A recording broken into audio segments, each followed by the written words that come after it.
अस्सलाम वालेकुम everyone, welcome back to the channel. This is Mohammad Hammad. इस चैनल पे मैं पाकिस्तान स्टॉक एक्सचेंज से रिलेटेड डिस्कशन करता हूं। जो मेरे रिसर्च आइडियाज होते हैं उन्हें शेयर करने की कोशिश करता हूं, और उसके अलावा जो कमेंट सेक्शन में स्टॉक्स आते हैं उन्हें भी टेक्निकली रिव्यू करता हूं। ये जो प्रेजेंटेशन है या जो मेरे इस यूट्यूब चैनल पे जितने भी कमेंट्स या ओपिनियंस हैं वो मेरा पर्सनल रिसर्च थीसिस है, और किसी भी सूरत जो है वो बाय और सेल कॉल नहीं है। अभी जिस स्टॉक को हम एनालाइज करने जा रहे हैं वो ऑक्टोपस है। ये एक आपके पास कंसेप्चुअल फ्रेमवर्क में आपके सामने रखूंगा, and I present you a series of data जिसमें आपके पास जो है वो मल्टीपल लेवल्स पे चीजें मैं आपके साथ शेयर करूंगा, एंड आई होप कि ये इंफॉर्मेशन जो है वो आपको डिसीजन मेकिंग में हेल्प कर सकती है। तो स्टार्ट करते हैं इस सेशन को। इसमें before starting a quick disclaimer, ये किसी भी सूरत बाय और सेल कॉल नहीं है, ये प्योरली मेरा रिसर्च थीसिस है जो कि गलत भी हो सकता है, और किसी भी सूरत ये इन्वेस्टमेंट एडवाइस नहीं है।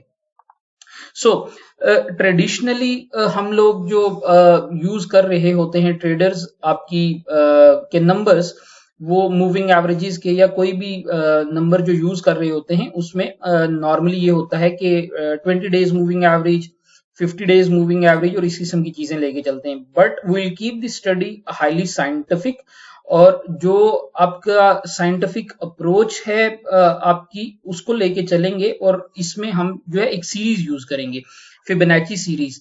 वो आपकी 13, 21, 55 इस तरह की आपको एवरेजेस जो है इस स्टडी में नजर आएंगी। तो I am building the basically base line for you, कि आपको जो है आइडिया हो कि why we are moving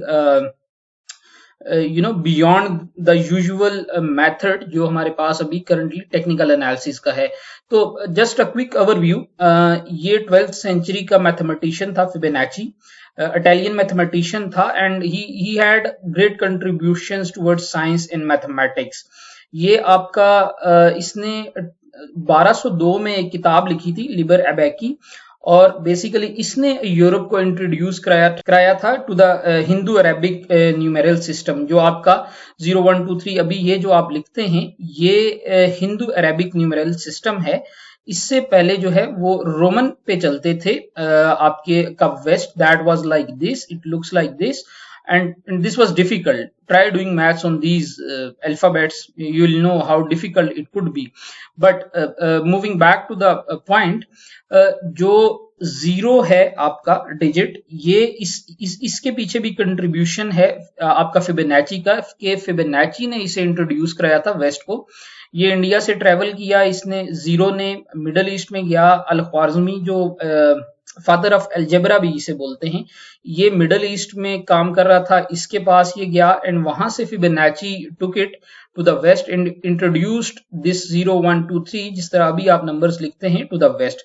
so he had this on his batch, के इसकी कंट्रीब्यूशन कितनी थी, कि the west didn't knew this system before Fibonacci. अब फिबोनाची का जो सीक्वेंस है उसकी बड़ी कंट्रीब्यूशन है मैथ्स में। However, द ग्रेटेस्ट डिस्कवरी जो उसने की है अपनी और उसकी जो कंट्रीब्यूशन है फाइनेंशियल मार्केट्स के लिए, वो ये थी कि उसने डिस्कवर किया था कि जो फाइनेंशियल मार्केट्स हैं they move like nature. There is a specific sequence available, natural sequence है एक, जिसपे आपकी जो है फाइनेंशियल मार्केट्स मूव करती हैं। जो समटाइम्स आपको कुछ वीडियोस में नजर भी आता होगा कि आपके फैंटम या गोल्डन फिबोनाची लेवल्स बताते हैं, वो आपका 0618 का लेवल होता है। तो basically Fibonacci was the guy, उसने इंट्रोड्यूस किया था कि जो ग्रोथ फैक्टर होता है that is 1.618। So this is the golden growth factor जिसकी उसने बात की थी। अब ये जो आपकी सीक्वेंस है या जो सीरीज है, ये बड़ी सिंपल है। सीरीज ऐसे चलती है, ये आपके पास नीचे जो है ये फर्स्ट 15 फिबोनाची नंबर्स हैं। तो इसको देख लेते हैं कि ये हो क्या रहा है। ये बड़ी सिंपल है। सिंपल ये है कि वो कहता है कि हर अगला नंबर जो है वो पिछले में ऐड होके आता है। So if this is 0, 0 plus 1 is 1, then 1 plus 2 is 3, and then 3 plus 2 is 5, 5 plus 3 is 8, and 8 plus 5 is 30। तो ये एक नेचुरल सीक्वेंस उसने इंट्रोड्यूस कराया था फिबोनाची ने, कि मार्केट्स जो हैं वो इस नेचुरल सीक्वेंस पे जो है वो काम करती हैं। नाउ हम स्टडी कर रहे हैं ऑक्टोपस को और हम फिबोनाची के जो कॉन्सेप्ट्स हैं, उसकी जो पॉइंट्स हैं, उसकी जो सीरीज है, उसको अपने प्राइस वॉल्यूम डेटा पे इंप्लीमेंट करेंगे एंड देखेंगे कि how the current outlook of the octopus share price could be in the future. Now let's look at the pricing data on the Fibonacci levels और देखते हैं कि अभी हमारे पास सिचुएशन क्या है। अभी जो करंट प्राइस है वो 32.1 है। 13 डेज की एवरेज प्राइस जो है वो 31.33 है और 21 डेज की जो एवरेज प्राइस है वो 30.05 है। 55 की एवरेज प्राइस 34.49 है। उसके बाद हमारे पास 89 की एवरेज प्राइस जो है वो 37.92 है। Then 144 days average price is 42.16 and ultimately 233 days की जो एवरेज प्राइस है वो 46.03 है। अगर करंटली हम मेजर करें इस करंट प्राइस को टू 33 डेज एवरेज प्राइस, तो इसमें जो डिफरेंस बनता है वो 30 या 26% का बनता है। इसका मतलब ये है कि अपना जो यूजुअल है इसका 233 डेज की एवरेज जो है that is the usual, right. उससे ये अभी 30 या 26% नीचे ऑपरेट कर रहा है। अभी इसमें हो क्या रहा है, अगर करंट प्राइस को आप देखें तो ये 32,001 है और ये ऊपर है आपकी 13 दिन की प्राइस से जो कि 31,033 है। Now this is an encouraging thing कि हमारी प्राइस जो है वो ऊपर मूव हो रही है एक आपका जो फिबोनाची नंबर है उससे। अब जो 13 दिन की एवरेज प्राइस है, अगर इसको आप देखें तो ये अगेन ऊपर है आपकी 21 दिन की एवरेज प्राइस है। 21 दिन की एवरेज प्राइस 30.05 है। Now on the shorter time frame अगर हम यहाँ पे बात करें 21 दिन की, तो यहां तक हमारे पास जो है वो एक इनकरेजिंग जो है आपका इंक्रीज हो रहा है buying activity. The challenge is कि अभी भी ये जो प्राइस है आपकी 21 दिन की प्राइस वो अपने जो ऊपर की तरफ एवरेजेस हैं उनसे नीचे है। 55 से भी नीचे है, 89 से भी नीचे है, 144 एंड 233 से। तो इसका मतलब है कि अभी 55 दिन की जो एवरेज प्राइस है ये रेजिस्टेंस सर्व करेगी 34.49 की। इसे हम चार्ट पे भी मैं आपको दिखा देता हूं कि how these numbers and Fibonacci price levels works. तो चार्ट पे चल के देख लेते हैं कि हमारे पास कोई इसमें सिचुएशन है भी या नहीं। यहाँ पे हम देखते हैं, यहाँ पे इसका आईपीओ हुआ था और the day of IPO this closed eight 37.95। उसके बाद क्या हुआ कि हमारे पास अगर आप देखें तो इसकी प्राइस 21 से ऊपर मूव करती रही और जब जब ये 21 से ऊपर रही it had a bullish momentum, लेकिन यहाँ पे इसने जो है वो क्रॉस किया नीचे and eventually prices started dropping of. Now look at this thing, यहाँ पे जो सिचुएशन इवॉल्व हुई, यहाँ पे सारे फिबोनाची नंबर्स आपके जो है वो कोलाइड हुए, सारे नंबर्स बने and then it posted an explosive move. यहाँ पे अगर आप देखें तो ये रेजिस्टेंस सर्व कर रहा है फिबोनाची लाइन, यहाँ पे सपोर्ट सर्व कर रहा है। अगेन ये जो आपकी सपोर्ट थी इसे तोड़ा and it came down again, tested a lot of times the Fibonacci base lines, लेकिन उनसे ऊपर क्लोजिंग नहीं दे पाया। उसकी रीजन क्या है वो भी डिस्कस करेंगे। ये तो है प्राइस का डाटा। प्राइस में हम देख रहे हैं कि शॉर्ट टर्म में हमारे पास अगर आप ये देखें तो ये लाइन जो है आपकी 21 डेज की, इसने ऊपर की तरफ जाना स्टार्ट कर दिया है इंटरेस्टिंगली। और यहाँ पे आप देखें तो इसने जब फिबोनाची से ऊपर टेस्ट किया, वहां से वापस आई, अगेन इसने इससे ऊपर क्लोजिंग दी और अगेन यहाँ पे आप देखें इंटरेस्टिंगली एग्जैक्टली इसने टच किया अपनी 55 दिन की जो मूविंग एवरेज है, that is again a Fibonacci number. तो एक फिबोनाची लाइन से जब ऊपर इसने क्लोज दिया तो हमारे पास क्या हुआ कि इसने दूसरी फिबोनाची की रेजिस्टेंस को टेस्ट किया और प्राइसेस जो है वो नीचे आई। अभी अगर आगे हम मूव करें तो फिर हम वॉल्यूम्स की भी इसी तरह जो है वो बात करेंगे। अब चलते हैं again to the PowerPoint और देखते हैं कि वॉल्यूम्स का डाटा क्या सजेस्ट कर रहा है। Now let's see at the volume numbers और वॉल्यूम देखते हैं कि कैसे है। सो to sum up the whole price and volume relationship, अब ऐसे समझें कि the price is your vehicle और उसमें जो वॉल्यूम है that is the fuel. So the price is the output and the volume is the input. आप इसको इस तरह भी देख सकते हैं क्योंकि जो प्राइस है that tells you what has happened, but why that happened is the question that you are looking for और उसका आंसर जो है वो आपको वॉल्यूम देता है। अभी अगर हम इसका वॉल्यूम डाटा देखें तो अभी जो वॉल्यूम आया है वो 0.84 है लास्ट ट्रेडिंग सेशन में, जो कि आपका 13 दिन की एवरेज से ज्यादा है। दैट मींस कि एक्टिविटी जो है वो जनरेट हो रही है।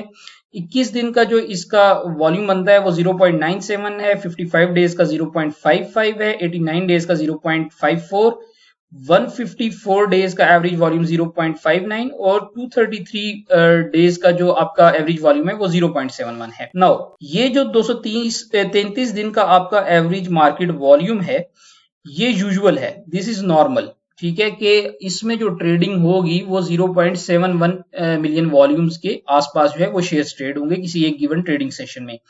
लेकिन अगर हम देखें तो इन रिसेंट पास्ट ये हुआ है कि इसके वॉल्यूम्स बड़े सिग्निफिकेंटली इंक्रीज हो गए हैं। अब अगर आप ये 21 दिन के इसके ट्रेडिंग वॉल्यूम्स देखें तो वो 0.97 पे जा चुके हैं, जो कि सिग्निफिकेंटली इंक्रीज हुए हैं 0.71 से। और अगर यूजुअल बेस लाइन हम देखें, जो आपकी बेस लाइन बनती है, इन नंबर्स को देखें 55, 89 एंड देन 144 को, तो इनका मीडियन जो है दैट इज 0.54। दैट मीन्स कि करंट एक्टिविटी जो है वो मोर देन 75% इंक्रीज हो चुकी है अपने बेस लाइन वॉल्यूम से। दैट शोज कि the car is getting fuelled up. जो आपका आपको ट्रेवल करना है आपकी प्राइस ने, उसके लिए वॉल्यूम्स चाहिए। When we don't have the volumes the price won't move. जब हमारे पास वॉल्यूम्स आना स्टार्ट हुए हैं then price will start moving. कैसे, आगे चल के देखते हैं। नाउ सी अगेन, ये फिबोनाची नंबर्स पे हमने कैलकुलेट किया है आपका performance of the octopus against the KSE 100 index. अभी लास्ट ट्रेडिंग सेशन में इसने नेगेटिवली परफॉर्म किया 3.63 से। However the important thing to note is के पिछले 13 दिनों में इसने 100 इंडेक्स को 0.41% से आउट परफॉर्म किया है। 21 दिनों में जो आपका इसने आउट परफॉर्म किया है that is 1.07%। Now this is encouraging क्योंकि इंडेक्स जो है वो बड़ी वॉल्टिलिटी में रहा and still it did out perform it. इसी तरह अगर आप 55 दिन पे देखें तो 0.21% बनता है, 144 डेज पे 0.31% बनता है और 233 डेज पे ऑक्टोपस और इंडेक्स जो है वो इकट्ठे परफॉर्म करते हैं। Now this brings us to the question कि हाउ इज दैट पॉसिबल कि ऑक्टोपस का जो ट्रेंड है दैट रिमेन्ड नेगेटिव बट ये इंडेक्स के साथ जो है इसका जो अगर हम कंपैरिजन देखें तो वो 233 डेज पे आपका 0% आ रहा है। Let's go back to the chart और उसमें हम देखते हैं कि सिचुएशन क्या थी। So again back to the chart. अभी अगर आप यहां पे देखें तो दिस वाज द एरा जहां पे इसने आउट परफॉर्म किया था आपके इंडेक्स को और उसके बाद इसमें जो है वो डल एक्टिविटी यहाँ पे अगस्त 24 से स्टार्ट हुई थी। नाउ जब आप एक लार्जर टाइम फ्रेम पे चीजों को देखते हैं तो थिंग्स स्टार्ट स्मूथिंग आउट। इसकी वजह से हमारे पास जो है वो आपका जो 0% आ रहा है 233 डेज पे परफॉर्मेंस। अब इसको कंपेयर करें, 233 दिनों में इसने इंडेक्स के साथ ही परफॉर्म किया, लेकिन पिछले 21 दिनों में इसने जो है वो आउट परफॉर्म किया है इंडेक्स को। अब इसने इंडेक्स को आउट परफॉर्म किया, क्यों किया? समथिंग हैपेंड पिछले 21 दिनों में, there was something exceptional happening जिसकी वजह से ये इंडेक्स को आउट परफॉर्म कर गया। तो वो एक्सेप्शनल एक्टिविटी क्या थी? यहाँ पे 21 दिनों में इसमें 1.07% इसने आउट परफॉर्म किया और अगर वॉल्यूम्स पे हम देखें तो वॉल्यूम्स भी जो है वो जैसे मैंने मेंशन किया कि यूजुअल बेस लाइन से इंक्रीज हो गए। Let's go back to the chart और उस पे देखते हैं कि हमारे पास क्या कोई ऐसी एक्टिविटी हुई जिससे आपकी इसकी प्राइसेस में कोई जो है चेंज आया। रिसेंट पास्ट में अगर हम देखें तो जिस दिन आपकी ऑक्टोपस की प्राइस जो है उसने लो लगाया था 26.31 का, उस दिन इसमें एक बहुत बड़ा वॉल्यूम आया। ये वॉल्यूम की बार आपको नजर आ रही है, एक हाईली इंक्रीज्ड एक्सेप्शनल वॉल्यूम पे इसकी प्राइस भी इंक्रीज हुई। नाउ यहां पे इंपॉर्टेंट ये है कि जब भी आपकी प्राइस जो है इंक्रीज होती है ऑन द हायर वॉल्यूम्स तो उसके बाद हमारे पास जो है that means that car has got fuelled up. एक बड़ी जर्नी के लिए you have fuelled up your vehicle और उसके बाद जो है यू कैन ट्रेवल। अब यहां देखिए, यहाँ पे जो आपका गेन है उसको देख लेते हैं। यहाँ पे इस दिन मेयरली 5.20% का गेन पोस्ट हुआ था, एक बड़ी लाइट सी कैंडल बनी। उसके दिन अगले दिन हमारे पास जो है वो 10% गेन पोस्ट हुआ। that concludes के the vehicle had enough fuel to move the prices up to have a long journey. आगे चल के इस यही नंबर्स देखते हैं. So this is the exceptional activity that shows के there was someone who was willing to buy at 26.31 and believe that this is the bottom. So हमने volumes देख लिए, प्राइस देख ली, आपकी परफॉर्मेंस देख ली. तो there is another thing जो हमें देखने की जरूरत है कि वोलेटिलिटी कितनी है, इसकी शेयर की जो प्राइस है वो कितना मूव होती है. So here is the thing again, Fibonacci levels पे ही जो है वोलेटिलिटी भी कैलकुलेट हो रही है. 13 दिन की वोलेटिलिटी जो इसकी शेयर प्राइस में रही वो 5.43% रही. 21 दिन में 4.89%, 55 दिन में आपकी जो है वो 4.62%, 144 दिन पे 2.97% और 233 डेज पे 2.61%. Now what does this number tell us is the question. The answer to that question is कि पिछले आपके जो 21 दिन हैं उसमें इसमें एक्टिविटी हुई है. 2.61% वाज अ नॉर्मल वोलेटिलिटी, कोई इतनी बड़ी बात नहीं थी. कुछ there was nothing happening basically. एक स्लाइड ये कर रहा था और वो एक आपका जो है एवरेज बेसिस पे 2.61% जो है इसका एक वोलेटिलिटी चल रही थी. लेकिन वोलेटिलिटी चेंज होने का मतलब ये है कि एक्टिविटी हुई है, there is something happening. And what that thing is, जो हमने प्राइस और वॉल्यूम में डिस्कस की कि there is an exceptional volume increase in recent past, जिसकी वजह से आपकी वोलेटिलिटी भी इंक्रीज हो रही है. And this is basically a positive thing. If there is no volatility, there is no possibility of having gains. Moving forward, let's look at the market equilibrium. Market equilibrium वो point होता है, वो price होती है जहां पे buyers और sellers जो है वो ट्रांजैक्ट करने के लिए तैयार हैं. Buyers and sellers are agreeing कि इसकी जो है प्राइस ये होनी चाहिए. नाउ अगर 55 दिन का आप प्राइस वॉल्यूम डाटा से जो है वो मार्केट इक्विलिब्रियम इसका प्लॉट करें तो वो 28.1 है एंड 144 डेज पे भी 28.1 है. This is not type of mistake, this is basically the conclusive number के 55 दिन में भी जो बायर्स और सेलर्स थे उनका जो आपका इक्विलिब्रियम था मार्केट का, जहां पे दे वर विलिंग टू ट्रांजैक्ट, वो 28.1 था. और जो 144 डेज का था वो भी 28.1 था. 233 डेज में अगर हम देखें तो जो मार्केट का आपका इक्विलिब्रियम था वो 56.1 था. नाउ इसका मतलब क्या है? इसका मतलब ये है कि शॉर्ट टर्म में बायर्स और सेलर्स जो है वो 28 रुपए 10 पैसे पे जो है इसकी ट्रांजेक्शन्स करने को तैयार हैं. लेकिन लॉन्ग टाइम फ्रेम पे इसका जो मैग्नेट बनता है, जो इसका इक्विलिब्रियम बनता है वो 56.10 पे है. और ये मैग्नेट सर्व कर सकता है कि प्राइसेस जो हैं वो जब भी किसी इक्विलिब्रियम प्राइस से नीचे होती हैं तो demand and supply gets adjusted in a way कि मार्केट जो है वो इक्विलिब्रियम में आ जाए. अभी अगर हम देखें तो हो क्या रहा है कि करंट प्राइस जो है वो शॉर्ट टर्म मार्केट इक्विलिब्रियम से ऊपर है और लॉन्ग टर्म मार्केट इक्विलिब्रियम से नीचे है.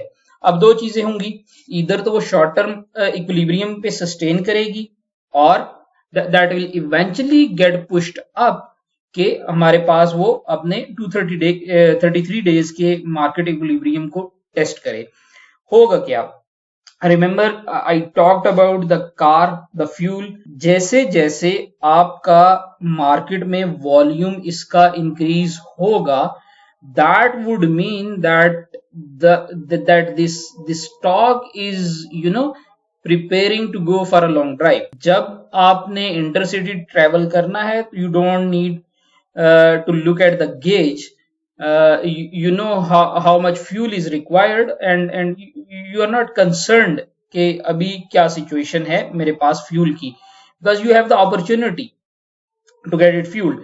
However, जब आपने मोटरवे पे जाना है तो क्या होगा कि you get the car fueled up, tank fueled up, you get the tires checked and you prepare for it. That preparation for the stock price to move up is basically to attract more volumes. और आया इसमें volumes attract हो रहे हैं? Yes, attract हो रहे हैं. हमने देखा कि रीसेंट पास्ट में एक बहुत बड़ा वॉल्यूम आया, जो फिबोनाची नंबर्स पे हमारे पास आपके वॉल्यूम की एवरेजेस हैं वो इंक्रीज हुई. Right, let's go back and check कि वो नंबर्स क्या थे. अगेन ये आपका वॉल्यूम डाटा था।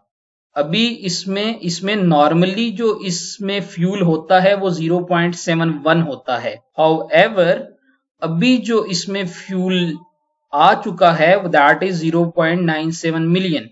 दैट मीन्स कि there is a significant increase in the fuel that ultimately concludes कि हमारे इस स्टॉक ने किसी नई जर्नी पे जाना है, राइट।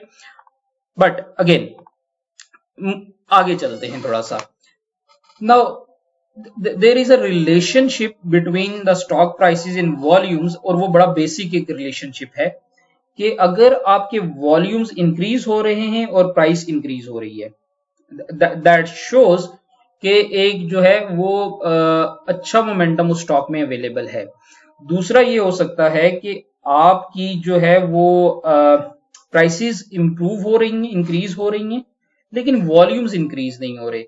अब again going back to that example of the car, उसमें यह है कि आप एक लंबी जर्नी पे जा रहे हैं and you are getting the supplies in, और इतनी आपके पास आपको रिफ्यूलिंग मिल रही है कि आप अपनी जर्नी कंटिन्यू कर सकते हैं। In that case you will reach to your destination. However अगर आप किसी जर्नी पे जा रहे हैं and you are not getting your car fueled up, that is the challenge. It means you might end up not reaching to your destination. तो इसी तरह अगर प्राइस इंक्रीज हो रही है और वॉल्यूम्स इंक्रीज नहीं हो रहे, दैट शोज कि किसी भी टाइम प्राइस जो है वो डिक्रीज हो सकती है, क्योंकि वॉल्यूम नहीं है, ऑब्वियसली फ्यूल नहीं है। तो अब ये दो रिलेशनशिप्स हैं। इसी के इनवर्स दो और रिलेशनशिप बनते हैं कि प्राइस जो है वो डिक्रीज हो रही है, वॉल्यूम्स भी उसी हिसाब से डिक्रीज हो रहे हैं। दैट मीन्स कि आप जो है आपकी जो एनर्जी है और जो सेलिंग प्रेशर है वो ज्यादा है। और जब कोई स्टॉक नीचे आ चुका होता है सिग्निफिकेंटली, स्टैटिस्टिकली सिग्निफिकेंटली उसने जो है वो नीचे आ चुका होता है, तो क्या होता है कि वॉल्यूम्स जो हैं आपके वो डिक्रीज होना शुरू हो जाते हैं डिक्रीजिंग प्राइस पे। मतलब ये कि वॉल्यूम जो है वो बिल्कुल डल होना शुरू हो जाते हैं। तो बहरहाल अभी अगर हम एक फिबोनाची नॉन लीनियर वॉल्यूम की कोरिलेशंस देखें तो ये बड़े इंटरेस्टिंग नंबर्स हैं। देखें पिछले 13 दिनों में जो प्राइस और वॉल्यूम का रिलेशनशिप था वो 0.87 था, right. This is the absolute number. 0.87 का मतलब क्या है कि जब भी प्राइस इंक्रीज होती है तो जो वॉल्यूम है वो 87% इंक्रीज होता है। that shows that there is a perfect near to perfect positive correlation between prices in the volumes, right। if you remember हमने देखा कि इसके अल्फाज जो हैं वो पॉजिटिव हो गए। इसका मतलब यह है कि हर बढ़ती प्राइस पे इसका वॉल्यूम इंक्रीज हो रहा है। दैट मीन्स जो जर्नी स्टार्ट हुई है the car is getting refuelled. Refuelling का मसला नहीं है, वॉल्यूम्स आ रहे हैं, that means the journey might be continued. अब अगर आप इसका लॉन्गर टाइम फ्रेम देखें, लॉन्गर टाइम फ्रेम पे 0.2 की वैल्यू है ये। अब 0.2 की वैल्यू क्या सजेस्ट करती है कि there was a weak positive correlation between the price in the volumes, और ये वीक पॉजिटिव कोरिलेशन जो था इसी की वजह से जो है वो प्राइस स्लाइड हुई। Here is your answer. क्यों कि जब भी प्राइस मूव करती थी उसके पीछे वॉल्यूम्स नहीं होते थे, चाहे वो ऊपर जाए चाहे वो नीचे जाए, वॉल्यूम्स नहीं होते थे और प्राइस स्लाइड कर जाती थी। जब वॉल्यूम्स आना स्टार्ट हुए तो हमने देखा कि उसमें जो है वो ऑब्वियसली गेन भी आना स्टार्ट हो गए। अब ये बहुत सिग्निफिकेंट शिफ्ट है। इसे नॉर्मली जो है वो आप इसे एक फ्लिप कह सकते हैं, ठीक है। ये कोरिलेशनल फ्लिप है कि शॉर्ट टर्म में आपका जो statistical correlation between the prices है वो जो है वो रिवर्स हो गया है, राइट। बहुत सिग्निफिकेंटली इंप्रूव हो गया है। अगेन दिस नंबर कंक्लूड्स कि हमने जो गेन इन प्राइसेस देखा और वॉल्यूम्स देखा एक हेल्दी एक्टिविटी हुई थी। बहरहाल तो ये जो है आपको शो कर रहा है कि करंट जो इंक्रीज इन मार्केट प्राइसेस हैं that is basically backed by the volumes. This is a purely statistical major.